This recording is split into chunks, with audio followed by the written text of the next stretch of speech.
Hey, what's up, fellas? I'm Ryan, a certified strength and conditioning specialist from theworkoutcorner.com, and you know what today is. It is a great day for working out, staying in shape, being awesome. Welcome to another episode of Mind Food Monday, where I pick the top 3 questions from the comment box below.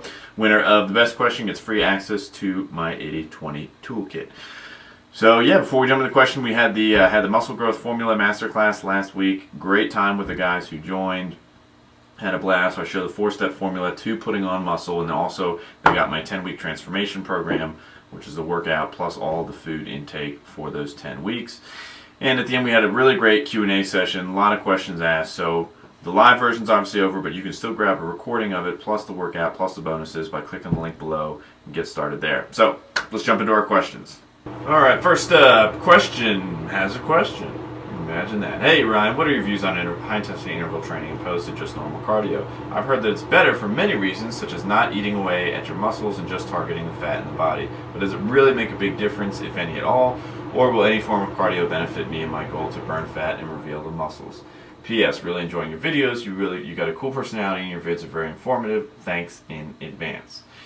Well, thank you, good sir. I'm glad you are enjoying the videos here. And to answer your question, high-intensity interval training is a great form of cardio that you can use to help burn some fat. So yeah, I would definitely incorporate that into your cardio workouts. Make sure you still do some slow, steady-state cardio, but add in some high-intensity interval training, and you're going to see some great results. All right, hope that helps.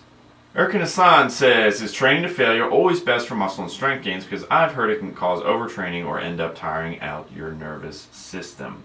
Yeah, great question. And I always suggest training to failure. You got to be careful because failure is kind of a relative term. So when I'm thinking of training to failure, it means that you got the last rep up that you physically could get by yourself. If someone spotted you, you could have gotten a lot more.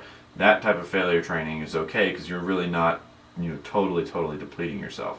Where you want to watch out with what you were asking about is if you do have a partner or someone and you are literally like going through total failure where they're doing 70-80% of the rep and you're only doing 30%. That's where you want to be careful that you're not doing that every time you work out, because it's easier to overtax your system. Alright, hope that helps. Alright, Zud says, hey Ryan, I was wondering how to get your chest more cut. I have a naturally larger chest and it seems like I store fat in my chest even more than my stomach. Mike. Alright Mike, this is kind of a common question, maybe not necessarily with chest, but with all different body parts. And the first answer is you can't target a specific body part and say, alright, I'm going to zoom in and lose fat from here, right? Our body takes fat away from it entirely and not one specific part. But what you're noticing is we're all different and we all kind of carry extra weight a little bit differently. Some have it more like in their chest and in their stomach. Like I carry it in my face pretty quickly. So you'll just learn that as you are training and losing weight. And what happens is once you start losing weight, those last points of resistance where you normally carry a lot are going to be the ones that have fat left. So in this case, it's like your chest.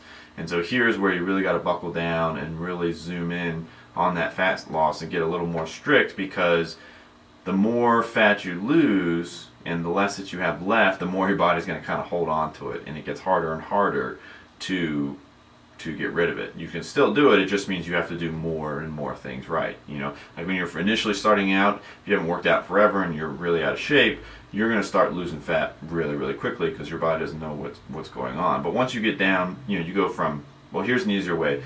Talking with some guys this weekend about it. When you go from, it's easier to go from 15% body fat to 10% body fat than it is to go from 10% to 7% or 8%, right? That requires much more work, just that 2 percentage point drop versus the 5. And that's, again, following that kind of principle. And so that's kind of what you're running into here. So don't worry so much about training the specific part. Just keep going on your fat loss regimen and you will get the results you want. All right? Hope that helps. Alright fellas, that'll do it for an episode of Mind Food Monday. Go ahead and put your questions in the comment box below and I will get to those next week. Question. Thank you for your question, good sir. You are the winner this week. Go ahead and put a comment in the comment box below so I know you saw this. Get you hooked up with my 80/20 course.